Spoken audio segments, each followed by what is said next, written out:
Voltou ao Grêmio. Voltou. Então estava em campo hoje, jogou 41 minutos. Aos 41 ele entrou. Vamos ver o que ele falou ali depois do jogo. Aos 41.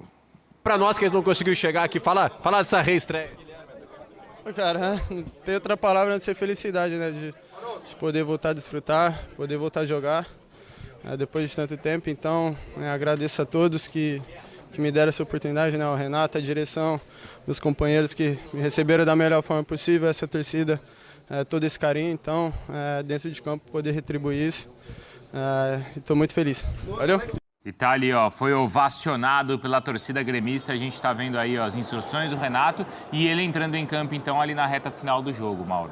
Que não jogava desde o final do ano passado, né? Um jogo em que o Santos, não foi nem pelo Corinthians, né? Que ele foi emprestado ao Santos.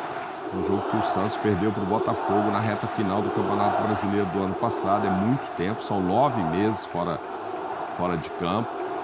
Aí podemos até questionar se o Corinthians fez certo ou fez errado em colocá-lo na geladeira. O Luxemburgo chegou e disse que o caso já estava resolvido, porque a torcida não queria o Luan, então ele não ia comprar essa briga.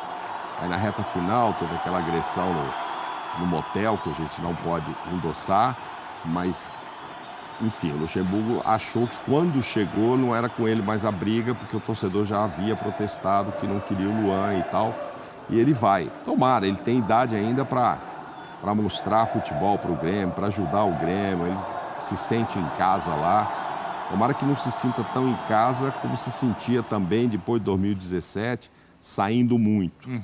Isso aí também o prejudicou. Ele fez um 2017 maravilhoso, mas aí acho que rolou uma certa empolgação com a noite gaúcha e isso o atrapalhou. Então, quando ele vem para cá, assim, até o fato do Renato liberá-lo para vir para o Corinthians já demonstrava que o Renato havia perdido as esperanças com ele naquele momento. O próprio Romildo, né? O presidente. Sim, o presidente e tal. Olha, já não vamos lá, quem sabe em São Paulo, novo time. Ele se dizia corintiano, se diz corintiano, quem sabe lá e tal. Mas aí não funcionou. Enfim, ficou aí tanto tempo sem jogar, 9 meses, pela qualidade que ele, pro melhor da América que ele já foi. É um desperdício grande, né? Ficar vendo um atleta assim. Tomara que se reintegre lá, que ajude o Renato nessa reta final, que o Renato o ajude, que ele se sinta bem por lá e tem tudo para isso, pelo carinho que a torcida o recebeu, enfim, entendeu, para ele continuar a carreira e, quem sabe, voltar a ser um grande jogador. Isso estamos falando do campeão olímpico, né? Ele ajudou a seleção na Olimpíada, estamos falando do cara que foi o melhor, ajudou na Libertadores de 2017, sendo o melhor jogador, o rei da América. Então não é assim, qualquer cara ali, aproveitou, está voltando de lesão. Não, é alguém com muito potencial, mas que faz muito tempo que não joga nada. Tomara que volte aí, ainda ganha 7, né? Ainda você vê o prestígio. Aí ganha 7. Ele não desaprendeu a jogar, né, Mauro? Ele não desaprendeu a jogar. E aí o Zinho pode falar mais dessa questão mental, o quanto ajuda num atleta de alta performance. Ajuda na vida, a gente sabe o quanto o equilíbrio é importante, mas o quanto também você perder esse equilíbrio foi o que aconteceu com o Luan. O Luan perdeu o controle da vida dele. Isso. E o quanto o Renato está sendo importante nessa tentativa de retomada, Zinho. Fundamental. A Natália tocou, né, no ponto da parte mental. Acho que na vida, né, se você não tem uma cabeça boa para exercer suas funções, suas obrigações, fica difícil. A gente fica feliz, né, pelo ser humano, pelo atleta, mas assim, ele tem que aproveitar esse momento. Não é toda hora que isso acontece. Tanto tempo sem jogar, oportunidades não faltaram para ele. Ele foi jogar em time gigante, Corinthians, Santos. O momento não era bom dos times, mas faz a sua parte como funcionário, né? Como atleta profissional. Então agora ele tem que, esse mental, Natália, ele tem que realmente focar na profissão dele. Já está com mais de 30 anos, né? 31 anos, volta para o Grêmio. Olha o que a torcida fez para ele entrar, minutos finais, entra num lugar de um cara que é destaque no time, que é o Bitelo, muito bom jogador, abraçado pela torcida, pelo treinador, pela diretoria, que abre as portas de novo de um clube que ele foi muito feliz. Então depende dele agora. Agora ele tem que aproveitar essa atmosfera boa para com responsabilidade. Ele é atleta profissional.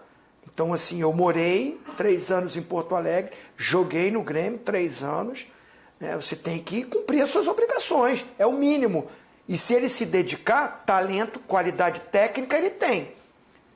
Ele não esqueceu isso tudo, está nele.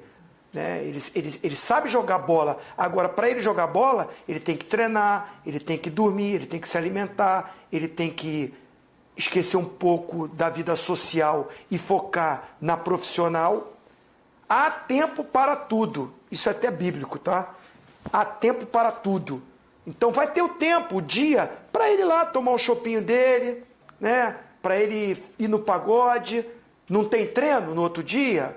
Pode dormir até tarde? Que isso? Faz parte. Todo mundo tem que curtir um pouquinho a vida.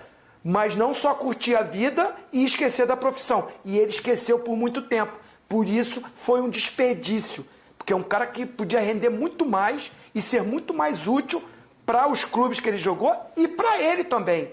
E eu espero que agora ele foque nisso. E os gremistas estão empolgadíssimos agora com a possibilidade de virada na quarta-feira contra o Flamengo. Mas isso vai ser tema para segunda, para terça e para quarta-feira. Tá. Vou assistir vocês lá no ESPN FC também, tá, Mauro? Falaremos muito sobre isso, sim. A gente sentiu ali na entrevista. Aí a gente vai passar a destacar um outro pedaço da entrevista do Renato, que é quando falam isso, né? Isso. E agora, dá para pegar o Flamengo? Ele, opa, calma, tal, não sei o quê. Mas vai ser assunto. Vai ser assunto para os próximos programas. Se animou. Para a senhorita também, tá, Natália? Tá mais animado, hein? Tá mais animado.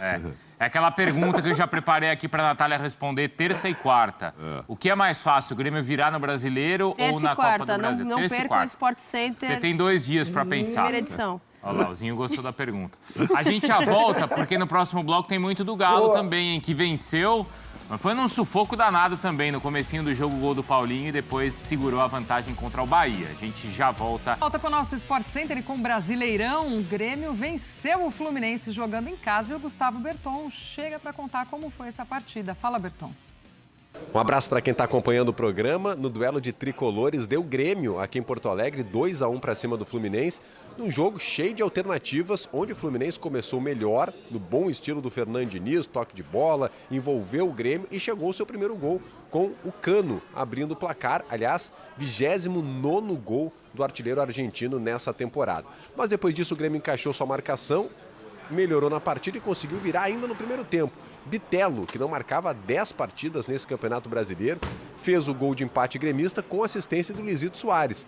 Soares está um certo jejum sem marcar pelo Grêmio, mas chegou a sua 10ª assistência com a camisa do tricolor gaúcho.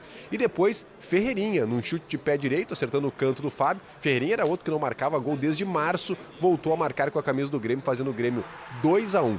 Bom, o segundo tempo também foi cheio de alternativas, teve gol anulado pelo lado do Grêmio, onde a bola entrou, mas o árbitro acabou marcando um impedimento dentro da grande área. Depois um gol anulado também do Fluminense, né? Onde também marcado um impedimento com o auxílio do VAR. E o jogo ficou nisso, 2 para o Grêmio, 1 para o Fluminense. O Grêmio voltando a vencer nesse Campeonato Brasileiro depois de 2 partidas. E assim nos vestiários, o técnico Renato Gaúcho e Fernando Diniz analisaram essa partida de empate aqui em Porto Alegre. Nós brigamos, nós lutamos.